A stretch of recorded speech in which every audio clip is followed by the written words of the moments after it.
Halo semua, assalamualaikum warahmatullahi wabarakatuh. Selamat malam ya.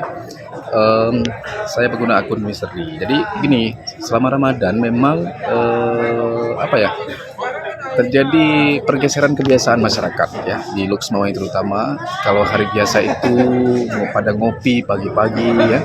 Tapi sekarang selama Ramadan itu banyak yang misalkan buka puasa bersama sore hari dan kegiatan ngopi-ngopi itu berganti menjadi malam hari itu. Ya, seperti saya malam hari ini duduk sama teman ya, ngopi, ada bermacam lah kopinya itu.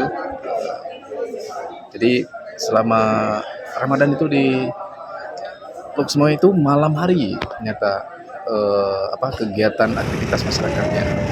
Malam ini bertepatan dengan 22 Ramadan atau tanggal 2 April ya, 2 April 2024 malam.